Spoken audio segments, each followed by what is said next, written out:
Hello my dear friend, welcome to Education Point Online. So friend, कैसे हैं आप लोग? गए हो बहुत अच्छे होंगे।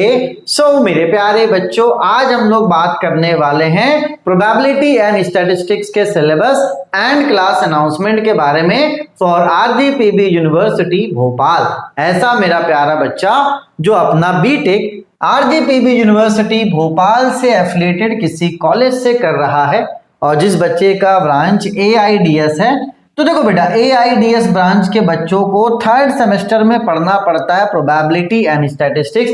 तो आज हम लोग इसी प्रोबेबिलिटी एंड स्टैटिस्टिक्स के सिलेबस एंड क्लास अनाउंसमेंट के बारे में आपसे इस वीडियो में बात करने वाले हैं। देखो बेटा, अगर फर्स्ट ईयर की बात की जाए तो आपने फिजिक्स पढ़ा, आपने केमिस्ट्री पढ़ा, आपने बीएमई पढ़ा, लगभग आपने ऐसे सब्जेक्ट्स पढ़े जिनका आपको कोई भी काम नहीं है। लेकिन अब आपका जो कोर सब्जेक्ट है बच्चों, वो स्टार्ट हो रहा है। इसका मतलब क्या है? इसका मतलब है बेटा कि असल मायने में अब जाके जो आपकी इंजीनियरिंग है बेटा, वो स्टार्ट हो रही है। और अगर आप अपने ब्रांच को देखोगे ना, तो आपका ब्रांच जो है वो है artificial intelligence and data science. अब इस बात को आप समझिएगा कि जो डेटा साइंस है उसको पढ़ने के लिए आपको स्टैटिस्टिक्स का जो बेसिक्स है वो क्लियर होना चाहिए।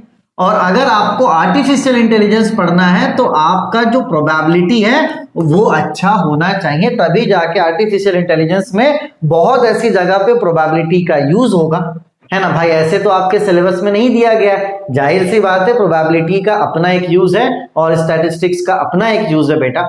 ठीक है, तो जब आप एआई पढ़ोगे तो आपको प्रोबेबिलिटी का यूज करना पड़ेगा, और जब आप डेटा साइंस पढ़ोगे बेटा तब आपको स्टैटिस्टिक्स का यूज करना पड़ेगा। तो भैया दोनों ही चीजें अच्छी हैं, है ना। आपके सिलेबस पॉइंट ऑफ व्यू से भी मानकर चलो और आपके कैरियर पॉइंट ऑफ व्यू से भी क्या है बेटा, इंपॉर्टेंट है। क्योंकि अब बात पास और फेल का नहीं है। आपने अच्छा ब्रांच लिया है, नो डाउट, लेकिन आपको जॉब तभी लगेगा बेटा जब आपका बेसिक क्लियर हो, है ना। दोबारा आप घूम के फिर नहीं चाहोगे कि आप स्टैटिस्टिक्स पढ़ो, क्योंकि भाई इसका तो यूज होना है ना। स्टैट का यूज होगा जब आप डेटा साइंस पढ़ोगे, और प्रोबेबिलिटी का यूज होगा जब आप एआई पढ़ोगे। तो भाई जब आपको पता है कि इनका यूज होना है बेटा, तो आप इसमें लापरवाही मत करो।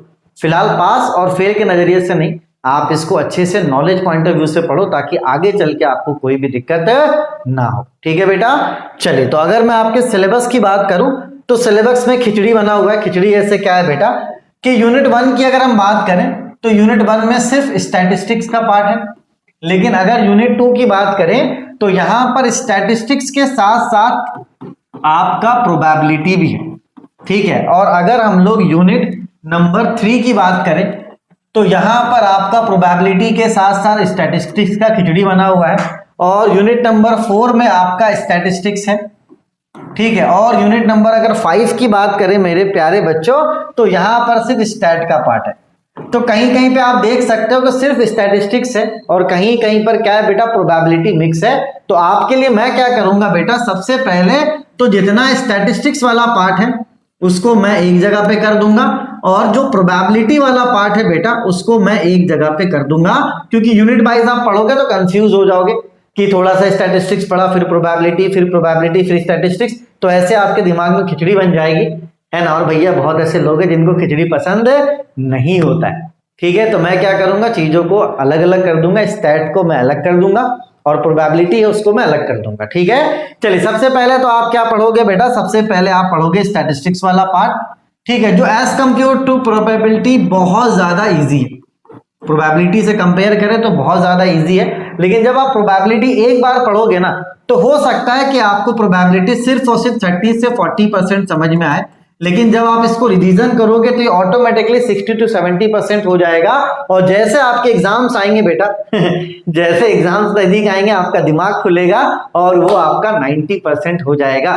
क्योंकि प्रोबेबिलिटी में ये कहना कि 100% चीजें समझ में आ जाए थोड़ा सा दिक्कत वाला, लेकिन चीजों को एटलीस्ट आप समझो कि रैंडम वेरिएबल क्या होता है, डिस्क्रीट रैंडम वेरिएबल क्या होता है, कंटिन्यूअस रैंडम वेरिएबल क्या होता है। तो प्रोबेबिलिटी को ही मैंने टॉपिक बाय टॉपिक अच्छे से पढ़ाया।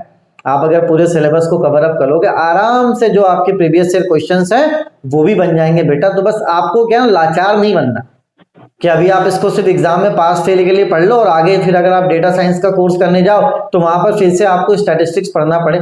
तो ये वाली गलती आप मत करना। ठीक है, सेम चीज आपके डेटा साइंस के लिए भी है, सॉरी सेम चीज आपका डेटा स्ट्रक्चर के लिए भी है कि भाई डेटा स्ट्रक्चर में क्या पूरा सीएस का बेसिक्स है कि आप किस तरीके से डेटा को अरेंज करते हो, तो यहाँ पे तो सारी चीजें आपको समझ में आनी चाहिए। बच्चे अब मतलब उस तरीके से मत देखो सब्जेक्ट को कि हमें पास होना, हमें फेल होना, हमें इजी, भाई ये जरूरी सब्जेक्ट्स हैं इसलिए आपको पढ़ाया जा रहा है। ऐसा कोई भी नहीं है बेटा कि उठ के आपको पढ़ा दिया जा रहा, नहीं, आपके ये कोर सब्जेक्ट हैं। ठीक है, तो डेटा स्ट्रक्चर का क्लास भी मैं ही ले रहा हूँ, इसका लिंक मैं आपको डिस्क्रिप्शन पे दे दूंगा डेमो का। 2-3 लेक्चर मैंने डेमो लिया, लेकिन प्रोबेबिलिटी स्टैटिस्टिक्स का कोई डेमो लेक्चर अवेलेबल नहीं है। हाँ, मैं पढ़ा रहा हूँ, मैं आपको यकीन दिलाना चाहूंगा कि चीजें समझ में आएंगी, क्योंकि यार देखो अगर स्टैटिस्टिक्स का भी मैं डेमो डालूंगा तो बोलोगे इतना इजी है सर, फिर कोर्स ही कोई नहीं लेगा, है ना। और फिर अगर मैं प्रोबेबिलिटी का डालूंगा तो बोलोगे अरे यार सर ये तो समझ में ही नहीं आ रहा। इसलिए कोई भी डेमो लेक्चर नहीं है। आप हमारा ऐप डाउनलोड कर सकते हैं एजुकेशन पॉइंट ऑनलाइन, वहां पे आपको डेटा स्ट्रक्चर का भी कोर्स मिल जाएगा और प्रोबेबिलिटी स्टैटिस्टिक्स का भी कोर्स मिल जाएगा। बस आपको ये ध्यान देना है कि जब आप प्रोबेबिलिटी स्टैटिस्टिक्स का कोर्स परचेस करो तो एआईडीएस का ब्रांच देखकर परचेस करना, है ना, क्योंकि बच्चे क्या करते हैं कि प्रोबेबिलिटी स्टैटिस्टिक्स, एआईएमएल, डीएस और एआई, इन 3 ब्रांच का अलग है और एआईडीएस ब्रांच का अलग है। तो बहुत बच्चे क्या है अलग अलग कोर्स खरीद लेते हैं और पढ़ते हुए पता भी नहीं चलता है। इसलिए थोड़ा सा ध्यान देना, अपने दोस्तों वगैरह का भी चेक कर लेना, अगर कोई कोर्स ले रहा है तो ब्रांच के हिसाब से मिला लेना कि हाँ भाई उसने सही कोर्स लिया है या नहीं लिया है। ठीक है बेटा, चलिए तो अपने और अपनों का खूब ख्याल रखिए। डेटा स्ट्रक्चर का लिंक मैं आपको डिस्क्रिप्शन पे दे देता हूँ, आप उसको चेकआउट कर सकते हो। साथ ही साथ प्रोबेबिलिटी आप ऐप पे पढ़ो, सारी चीजें समझ में आएंगी बेटा, परेशान आपको नहीं होना है, चाहे वो हाइपोथेसिस ही क्यों ना हो, सब कुछ मैंने अच्छे से दिल से पढ़ाया। ठीक है, चलो अपने और अपनों का आप खूब ख्याल रखिए। Take care, bye bye, Tata.